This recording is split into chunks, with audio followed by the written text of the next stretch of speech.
አሰላሙ አለይኩም ወራህመቱላሂ ወበረካቱ። ድና የተከበራችሁ ውድ ተመልካቾቼ በያላችሁበት ሰላምታ ይድረሳችሁ።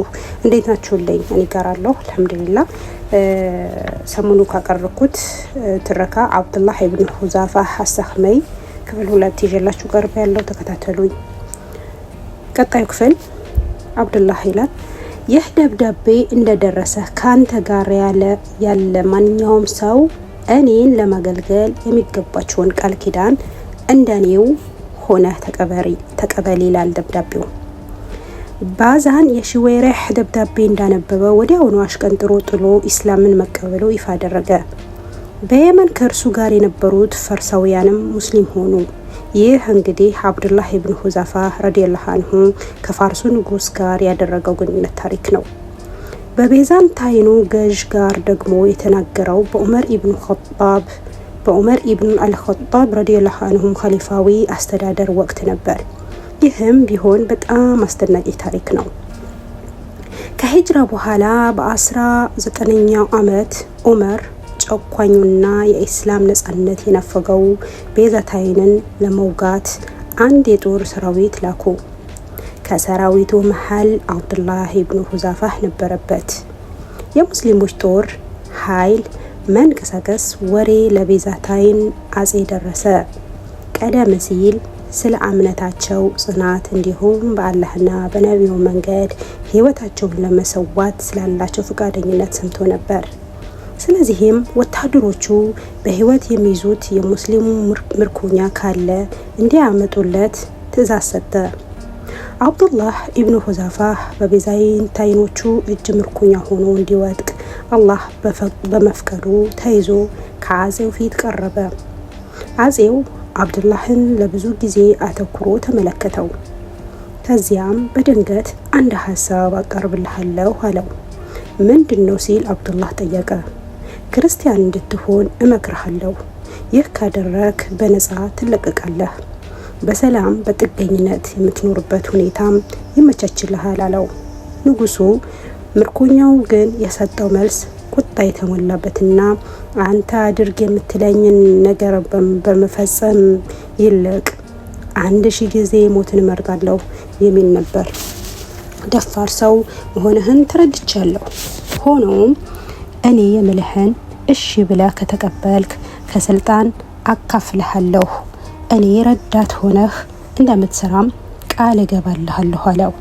ምርኮኛው አብዱላህ በሰንሰለት እንደተጣፈረ ፈገግ ብሎ በአምላክ ስም እምላለሁ፣ አንተ ያለህና አረቦች ያላቸውን ሀብት ሁሉ ብትሰጠኝ እንኳን አላደርገውም። ኢስላምን አልተውም አለ። እምቢ ካልክ እገልሃለሁ፣ የፈለከውን አድርግ። ከዚያም አጼው አብዱላህ በመስቀል ላይ እንዲሰቀል ካደረገ በኋላ ወታደሮቹ መጀመሪያ በእጆቹ አቅራቢያ ቀጥሎ ደግሞ በእግሮቹ አቅራቢያ ጦር እንዲወረውሩበት አዘዘ።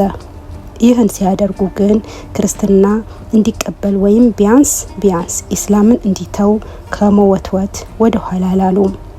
እሱ ግን በቁርአናዊ አቋሙ ጸና።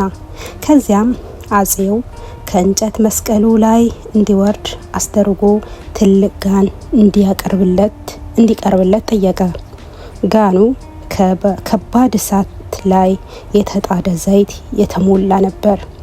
ከዚያም ሌሎች 2 ሙስሊሞች ምርኮኞችን አስመጣና አንደኛው የሚፍለቀለቀው የፈላ ዘይት ውስጥ እንዲገባ አዘዘ። የምርኮኛው ስጋ በአንዴ ተበታትኖ አጥንቱ ብቻ ተንሳፈፈ። በዚህ ጊዜ አጼው ወደ አብዱላህ ዙሮ ክርስትና እንዲቀበል ጠየቀው። ይህ አብዱላህ የገጠመው ፈተና እስከዚያ ጊዜ ድረስ በህይወቱ ከገጠሙት ሁሉ በጣም አስፈሪው ነበር። እሱ ግን በቆራጠኝነቱ ጸና። አጼው ተስፋ በመቁረጡ ማስፈራራቱን ትቶ ጋኑ ውስጥ እንዲነከር አዘዘ። አብዱላህ ወደ ጋኑ ዘንድ እየተወሰደ ሳለ እንባውን ማፍሰስ ጀመረ። አጼው ይህንን ሲያይ እስረኛው ተስፋ ቆርጦ የተረታ ስለመሰለው ወደ እሱ ተመልሶ እንዲመጣ አደረገ።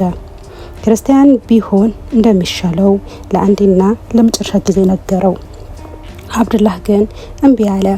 ከዚህን ጊዜ አጼው ታዲያ ለምን አለቀስክ ሲል በቁጣ አንባረቀ። ያለቀስኩት አለ አብዱላህ ለራሴ አሁን እዚህ ጋር ውስጥ ልትጣል ነው፣ ነፍስህም ልትለይ ነው አልኩት። እኔ ግን በእውነት በአካላቴ ላይ ባሉት ጸጉሮች ቁጥር ልክ ብዙ ነፍስ ኑሮኝ ለአላህ ስል ሁሉም በዚህ ጋን ውስጥ ቢጣሉ ፍላጎቴ ነበር። አብዱላህ አቋም ንጉሱ በጣም አስደነቀው። የእምነት ጽናቱ፣ ታማኝነቱ፣ ቆራጥነቱ፣ ለኢስላም ያሳየው ጥልቅ ፍቅር ተጽዕኖ ስላደረበት አብዱላህን እንዲህ ሲል ጠየቀው። ንጉሱ ነፃ እለቅህ ዘንድ ጭንቅላቴን አንድ ጊዜ ሳመኝ አለ። ሁሉም የሙስሊም እስረኞች ጭምር የምትለቅ ከሆነ ሲል አብዱላህ ጠየቀ። አጼው ይህንን ለማድረግ ተስማማ። አብዱላህ ደግሞ ለራሱ ከአላህ ጠላቶች መካከል አንዱ የሆነውን ሰው እስመውና እኔና ሌሎችን ሙስሊሞች እስረኞች በሙሉ ይለቃልና ይህን በማድረጌ ምንም ጥፋት ሊኖርብኝ አይችልም ሲል አሰበ። ከዚያ ቀጥ ብሎ ወደ አጼው ሄደና ጭንቅላቱን ሳመው። ሁሉም ሙስሊሞች እስረኞች ተለቀው ለአብዱላህ ተሰጡ። በመጨረሻ አብዱላህ ኢብኑ ሁዛፋ ረዲየላሁ ዐንሁ ወደ ዑመር ኢብኑ አልኸጣብ መጣና ስለሆነው ነገር ሁሉ አወራቸው። ዑመር እጅግ በጣም ተደሰቱ። እስረኞቹም ሲመለከቱም እያንዳንዱ ሙስሊም የአብዱላህ ኢብኑ ሁዛፋን ጭንቅላት የመሳም ግዴታ አለበት፣ እኔው ጀምራለሁ በማለት ከተቀመጡበት ተነስተው አብዱላህ ኢብኑ ሁዛፋህን ጭንቅላት ሳሙ። የአብዱላህ ኢብኑ ሁዛፋ የህይወት ውጣውረት የህይወት ጉዞ ይህን ይመስል ነበረ። ቀጣይ በሌላ ክፍል እስከምንገናኝ መልካም ቆይታ፣ መልካም ጊዜ። በያላችሁበት አላህ ይጠብቃችሁ።